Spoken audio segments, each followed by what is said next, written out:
All right, let's dive into this one. We're taking a deep dive into J.D. Salinger's The Catcher in the Rye.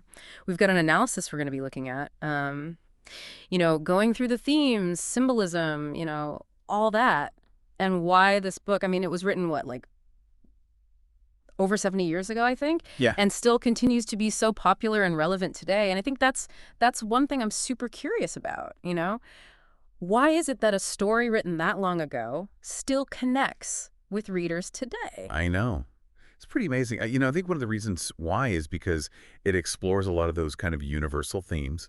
Yeah. Things like alienation and the loss of innocence, that whole struggle of trying to figure out who you are, your identity. Mm. I mean, those are things that we all experience at some point in our lives, no matter when we grew up. Yeah, for sure. But to really kind of wrap our heads around The Catcher in the Rye, I think we should look at the context of when it was written first. I think that's a great place to start. Published in 1951, right after World War II, a time of major social change. Plus, Salinger, he was a World War II veteran himself. He was. And some critics think that Holden Caulfield's alienation and cynicism, maybe those are reflections of Salinger's own experiences during the war. What are your thoughts on that connection? Yeah, I think it's definitely a possibility, a pretty strong argument. Think about it. Salinger saw the horrors of war firsthand. Yeah. And you can see how that would impact, just your outlook on the world and definitely influence his writing. And it's not even just about the war. I mean, the 1950s, it was a time where conformity and social pressure, like those are just huge. Yeah. If you went against the grain, that was like not a good thing back then. And The Catcher in the Rye, that totally went against the grain. Big time. It was controversial because of the language and some of the themes, even banned in some places. It's pretty crazy to think about like a story about a teenager causing such an uproar. Why do you think it was so shocking for that time? I think it's Holden's voice, honestly. Yeah. It's so raw and honest. He doesn't hold back when it comes to criticizing the phoniness that he sees in adults and society as a whole. And that was like unheard of back then. Mm-hmm. I mean, remember, that was a time when everyone was supposed to fit in, follow the rules. And here comes Holden with his rebellious spirit, just calling out all this hypocrisy. He was seen as a threat to that whole social order. So let's actually get to know our main character a little bit, Holden Caulfield. We've got a 16-year-old kid, gets expelled from prep school, ends up wandering around New York City for like 3 days. Yeah. It's a very classic coming-of-age story setup. For sure. But beyond just being, this rebellious teenager, what makes Holden so captivating, so compelling? Well, it really is. It goes back to his voice, the way he talks, the way he sees the world. He's cynical and critical, but he's also incredibly insightful. There's a line in the book that I always think about, and I think it really kind of sums up Holden's perspective perfectly. And he says, certain things, they should stay the way they are. You ought to be able to stick them in one of those big glass cases and just leave them alone. Mm-hmm. And he's talking about his love of the museum. But you can see how that reflects his desire for a world that doesn't change, where innocence can be preserved. Yeah, that quote really kind of hits on that whole struggle that Holden has with the fact that, things change, people grow up. Right. For those listening who haven't read the book yet, can you talk a little bit more about like the plot and how this longing that Holden has for things to just stay the same, how that plays out? Yeah, so basically Holden's journey through New York City is almost like this rejection of the adult world. He encounters all kinds of people along the way, teachers, classmates, people he goes on dates with, complete strangers. And to him, they all seem phony in some way. He's really searching for something real. He wants to find meaning and authenticity, but it seems like everywhere he turns, he just runs into disappointment. So he's pushing people away to kind of protect himself from all this phoniness that he's seeing. Yeah, that's part of it for sure. But it's a little more complicated than that. It's not just about him pushing people away. It's about him trying to cling to anything pure and innocent in a world that he sees as increasingly corrupt. Yeah. And this really ties into one of the central themes of the book, the loss of innocence. Right, and that's where the Catcher in the Rye thing comes in, right? Exactly. What do you think Salinger's trying to say about this whole idea of innocence with that image? Well, if you remember, Holden imagines himself standing at the edge of this big field of rye, and he's catching children before they can fall off a cliff. And the cliff, it represents falling into adulthood, all the complications and disappointments that come with it. Right. And his desire to be the catcher, well, that shows his deep desire to protect that innocence, to shield children from the harsh realities of the world. And it's a really beautiful image, but it's also kind of heartbreaking, because it speaks to this universal fear that we all have. that fear of losing that childlike wonder and facing the disillusionment of adulthood. Yeah, that feeling of wanting to hold on to that sense of wonder, even as we get older, I think that resonates with a lot of people. But it's kind Mhm. of tragic, isn't it? Because he can't actually save everyone from growing up. Exactly. And that's part of Holden's tragedy. He's fighting a battle that he can't win. He can't stop time. Right. He can't shield himself or anyone else from the pain that comes with growing up, with the disillusionment. This makes me wonder, like, is there a connection between that desire to preserve innocence and the way that he isolates himself from others?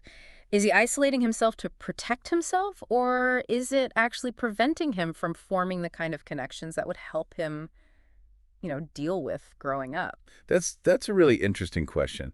And it really gets to the heart of the inner conflict that Holden's dealing with. Yeah. On one hand, you can tell that he really craves connection. He keeps reaching out to people. He tries to make conversation, but he always seems to find some reason to push them away. Right. He judges them, criticizes them, and ends up retreating back into himself. Right. He's stuck in this cycle of wanting connection, but then sabotaging it. Yeah. And it just makes those feelings of loneliness even worse. It's like he's afraid of getting hurt, afraid of being let down. Right. So he pushes people away before they even have the chance to do that to him. Yeah, It's a defense mechanism, I guess, but it definitely backfires. absolutely. And his cynicism, sometimes it can be insightful, but it also really gets in the way of him actually forming any kind of meaningful relationships. He sees the world through this lens of negativity and disappointment, Yeah. which makes it really difficult for him to see anything good in people or Hmm. let himself be vulnerable. And it makes me think about Salinger himself and how he was kind of known for being a recluse later in his life. Like he pretty much withdrew from public life completely. Do you think there's any parallel between Salinger's life and Holden's struggles with connection? Yeah, that's an interesting thought. We always have to be careful about kind of assuming that an author is the same as their characters. Oh, of course. But I think it's worth considering how Salinger's own experiences might have influenced how Holden sees the world. Maybe Holden's intense need for authenticity and his rejection of anything phony reflects how disillusioned Salinger himself became with fame and the literary world. Yeah, that's a cool connection to make. I'd love to dig into Salinger's life more and see if we can find any more parallels. Yeah. But before we get too sidetracked, I want to kind of bring it back to Holden's journey. We talked about alienation. We talked about his desire for innocence. But there's another layer to his character that I find really interesting, and that's this sense of existential angst that he seems to have. Oh, yeah, absolutely. He's not just some moody teenager going through a phase. Right. He's really wrestling with these big questions about life, about meaning, about what his purpose is. He is. And he's looking for something real and authentic in a world that feels increasingly fake to him. He's struggling to find his place in a society that feels meaningless to him. So he's not just rejecting adulthood, he's rejecting the very foundation of the world he's been presented with. He's questioning everything. He's looking for something real and true. And that search for authenticity is something that I think a lot of people can relate to, especially in today's world where we're just constantly bombarded with all these images and messages Yeah. that just feel fake and inauthentic. You're right. It makes you wonder how Holden would deal with today's world, with all the social media and the internet and the pressure that comes with all that. Oh, I know. But before we get ahead of ourselves, let's take a look at some of the specific ways this existential angst kind of plays out in the book. What are some of the moments or scenes that really stick out to you that show this part of Holden? Well, one that always comes to mind is when he's talking to that cab driver about the ducks in Central Park. Mm-hmm. He just can't let go of this question of where they go in the winter. And it's not really even about the ducks themselves. It's about change. Yeah. It's about the fact that life is constantly changing and his fear of the unknown. He's trying so hard to find something constant in a world that feels chaotic and unpredictable. It's such a great example. The ducks become like the symbol of his anxieties about change, that fear of facing a future he just doesn't feel ready for. What about you guys listening? Have you ever felt like Holden, like fixated on something small because deep down it's representing some bigger, scarier question that you're grappling with? I think we've all been there at some point. It's a very human thing to do. Yeah. When we're feeling overwhelmed by something big and scary, we kind of latch onto little details. Mm. And for Holden, the ducks represent that feeling of being lost, that fear that everything familiar can just vanish. And this fear of change, it also comes through in how much he loves the museum, right? He talks about how he loves going there because everything always stays the same. It's safe. It's a static world frozen in time, Yeah. which gives him this sense of comfort, that he can't find anywhere else. Right. It represents a world where change is controlled, where Yeah. things don't have to change. Hmm. Like everything is preserved behind those glass cases. It's a fantasy, of course, because life is messy and unpredictable. Right. But it shows just how much he craves that sense of order and stability in a world that feels chaotic. And this whole idea of wanting stability, it makes me think about Holden's fascination with his red hunting hat. What do you think that hat represents to him? You know, that hat is such a powerful image, Yeah. and it has this kind of dual nature to it. Yeah. On the one hand, it represents his individuality. It's like Right. he wants to stand out, be different. He even buys it impulsively right after he loses the fencing team's equipment. Yeah. That kind of shows his rebellious side. Totally. But it's not just about rebelling, is it? There's this vulnerability to it as well. Yeah, for sure.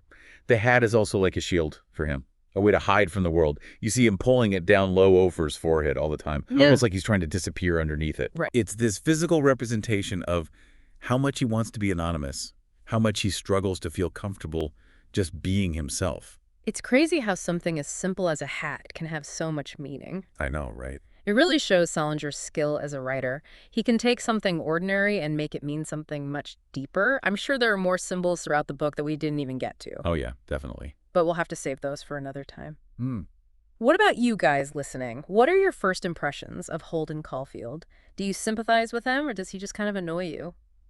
Think about it, and we'll be back soon to keep exploring The Catcher in the Rye.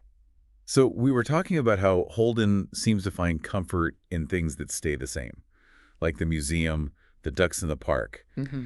And you mentioned his red hunting hat, how it's like a symbol of wanting to stand out but also hiding at the same time. It's pretty interesting, right? How Salinger uses these little details to say so much about what's going on in Holden's head.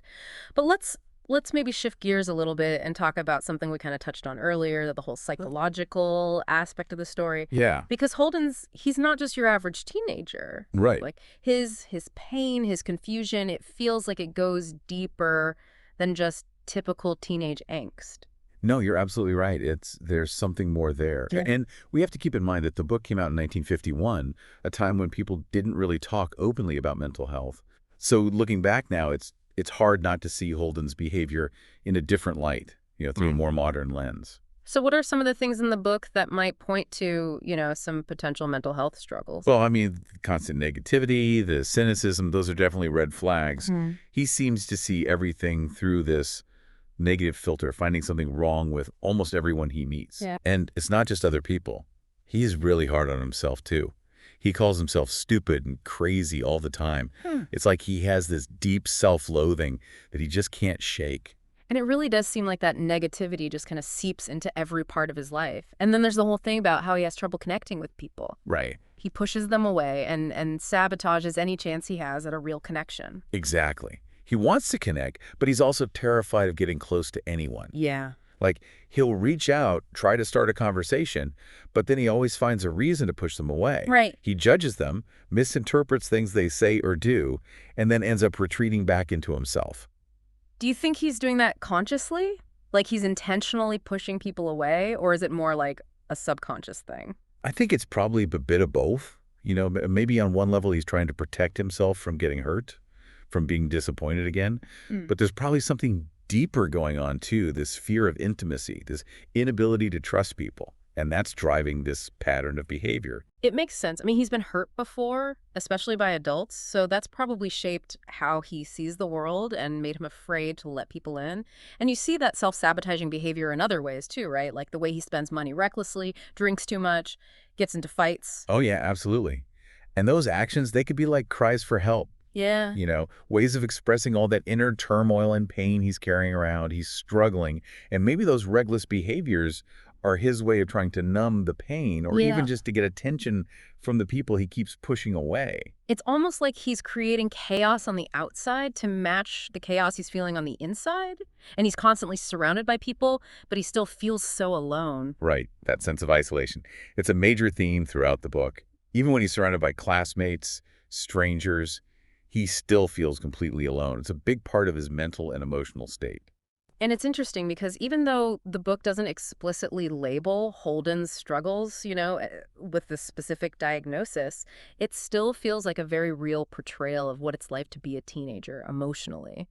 It makes you wonder if maybe Salinger was trying to shed light on these issues even back then, even though the way we talk about mental health was so different. I think that's possible. Even though mental health wasn't something people talked about openly back then, Salinger clearly understood people, Mhm. especially young people. He gets Holden's pain, his confusion, his need to connect with people. He writes it all with such sensitivity that it goes beyond any specific diagnosis. And that's why the book is still so powerful today, right? Yeah. It's not trying to make the teenage experience all sweet and innocent. It's Yeah. showing the rawness, the messy parts, the pain, and it does it in a way that feels honest and real even decades later. For sure. And it's important to remember that The Catcher in the Rye isn't giving us any easy answers, any solutions. Right. It's not a self-help book for teenagers or a Yeah. guide to mental health. Yeah. It's art. It's about getting us to think about adolescence, about mental health, about those challenges of figuring out who you are as you grow up. It's like holding up a mirror to Holden's experience, but at the same time, it's reflecting these universal truths about what it means to be human. The search for meaning, for connection, for your place in the world. Exactly. And that's why it still connects with people of all ages, even those of us who are way past our teenage years. Yeah. It reminds us of our own struggles, those times when we felt lost and alone, our own need to find something real, something authentic. Speaking of authenticity, let's talk about Holden's whole thing with phoniness. He uses that word a lot, He does. and it seems to cover everything he hates about the adult world. What do you think he really means by phony, and why does it bother him so much? Well, to Holden, phony is anything that feels fake, insincere. It's Mm. people putting on an act, pretending to be someone they're not, conforming just to fit in, even if it means losing themselves. It's about caring more about how things look than how they really are. So it's not just about people lying, it's more about, like, a lack of genuineness, a mismatch between who someone is on the inside and how they present themselves to the world. Exactly. And for Holden, who's so desperate for something real, all this phoniness is just unbearable. It makes him cynical, angry. It makes him want to rebel against anything that feels fake or contrived. It makes me wonder if his thing with phoniness is partly him projecting his own insecurities. Hmm. He's trying to figure himself out, who he is, where he fits in. Maybe he sees phoniness in everyone else because he's afraid of being a phony himself. Yeah, I think you're onto something there. It's possible that he's judging everyone else as a way to avoid facing his own issues. He could Yeah. be projecting his own fear of being fake onto the people around him. It's like now I want to go back and look at every interaction he has through that lens. Like, Yeah. is this about them or is this about him? Yeah. And speaking of interactions, Holden has some pretty memorable encounters with people throughout the book. He does. Are there any specific relationships that you think highlight these struggles with authenticity, with connection? The first one that pops into my head is his date with Sally Hayes. Oh, yeah. She's a girl he knew from back in the day, and their date is just a train wreck from beginning to end. Holden criticizes everything about her, from her taste in plays to the way she talks, Mm-hmm. and it all explodes into this huge fight. It's almost painful to read because you can see him trying so hard to connect with her, but he keeps getting in his own way. Yeah. He's so focused on how phony he thinks she is that he can't even see her as a real person. Exactly. And that's the saddest part. Yeah. He wants a real connection so badly, but his cynicism and judgments keep getting in the way. He's searching for authenticity in all the wrong places, and he's missing it when it's right in front of him. It makes me think about that scene where he calls Jan Gallagher, the girl he obviously has real feelings for. Oh, yeah. He likes how smart she is, how kind, how genuine she is. But even then, he hesitates, he stumbles, he ends up hanging up before they even really talk. I know. That scene breaks my heart every time. Yeah. It shows you just how scared he is of being vulnerable, of letting anyone in.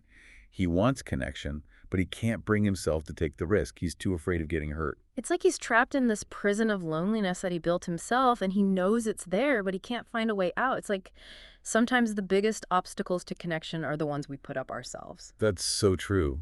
And it brings up a big question. Does Holden ever break out of this cycle of loneliness and self-sabotage? Does he find any real connection, any moments of true authenticity in his journey? That's a really good question, and I think we're going to have to explore that more as we continue this deep dive. But before we do, I want to hear from you guys listening.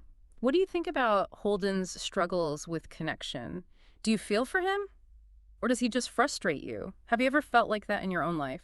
We'll be back in a bit to get into the second half of the book, so stay tuned. We spent a lot of time talking about how cynical Holden is and how tough his journey is. But I was thinking about how the catcher in the rye, like, it's not all doom and gloom, is it? There are those little moments where he seems to connect with people Hmm. in a real way. Right, you can't forget about those. It's easy to get caught up in all that negativity. But Holden, he has a softer side too. He can be tender, compassionate even, like when he's with Phoebe, his little sister. You see a totally different Holden there, protective, loving. It shows that he's not completely shut off from everyone. Yeah, those scenes with Phoebe are so sweet. He clearly loves her a ton. And she seems to be one of the few people who can see past his, like, tough guy act. She gets him. And those memories of Jane Gallagher, even though they don't actually, like, interact in the story, in the present, it's clear that he really cares about her. It shows that he is capable of forming real bonds, Hmm. deep connections, like their games of checkers, their conversations about books, all that. You see a different side of Holden there, Mhm. one that wants to connect, to be close to someone. It's like those memories are so powerful for him. Maybe deep down he hasn't given up on relationships entirely. Even if he has trouble, keeping them going right now, it makes you wonder if all that cynicism is just a way to protect himself. Yeah, it could be a defense mechanism. I mean, he's been hurt before, let down by people he trusted. It makes sense that he'd put up walls, even if those walls end up keeping him from getting what he really wants. It's like this vicious cycle, right? He wants to be close to people, but he's scared of being vulnerable. He craves authenticity, but pushes away anyone who gets too close. I think a lot of us have probably been there, right? But even with all that going on, he does have those moments, those genuine connections, even if they don't last very long. Definitely. Remember when he talks to those nuns in the diner? He's so polite and respectful, even generous. It's a short scene, but it shows that he can be empathetic, kind, even to strangers. That's one of my favorite scenes because it's so different from how he acts with most adults. It's like he sees the nuns as real, genuine people, not phony. Yeah, So he can relax, be himself around them. exactly. It shows that his cynicism isn't all the time. He can recognize realness, authenticity, even if it's rare, and those moments give you hope. Maybe he's not as lost as he seems. Yeah, it's like those little sparks of light in all that darkness, reminding you that even people who seem really jaded, they still want to find meaning, to belong somewhere. I like that. Sparks of light. And those sparks are important. They keep the story from being completely depressing. They remind us that even when things are tough, there's always that chance for things to get better, for healing, for connection. And then there's the ending, which is kind of vague, right? We know he's telling this whole story from some kind of institution. It seems like he had some kind of breakdown, but we don't really know what happened or what's going to happen to him. Yeah, that open ending. It's important. It leaves room for you to interpret it in different ways. Some people might see it as a sad ending, like Holden just gave in to his despair and can't find his way out. But maybe it's a hopeful ending, a chance for him to get better. Like maybe being in that place will give him the help he needs to deal with his stuff and learn to have healthier relationships. It's up to the reader to decide. That's part of what makes the book so great. Gets people talking, questioning things, makes you wonder what happens next. Yeah. It's a reminder that even when things are really uncertain, there's still that possibility for change, for redemption, for growth. And that's something that people connect with, no matter how old they are. And thinking about how impactful this book has been, it's amazing, right? It's had such an influence on so many things, literature, movies, even music and fashion. It's become like a symbol for teenage rebellion, Yeah. that feeling of not fitting in, of searching for who you are. Holden's become like this icon, this symbol of teenagers feeling alienated and wanting something real. The red hunting hat, the way he talks, that longing for connection, it's all become part of how we understand what it's like to be a teenager, to feel lost and misunderstood. And that's why it's still so relevant today, after all this time. Because it gets at something really basic about being human, that feeling of wanting to find your place in the world, of wanting to connect with people when everything feels confusing and isolating. We've all been there. We've all felt that way. Like we don't belong, that we want something more, that need to be seen, to be understood. Even though Holden's story takes place in a very specific time and place, what he goes through still speaks to people everywhere, no matter their background or generation. It does. And that's because Salinger was such a brilliant writer. He was able to capture something essential about the human experience, what it's like to grow up, to try to find meaning in a world that can be confusing, even absurd. So, as we wrap up our deep dive into The Catcher in the Rye, I'm curious, what do you all think? If Holden Caulfield was a teenager today, what would he be like? How would he handle social media, the internet, with everything happening all the time? Right. Would he find friends online, people who get him?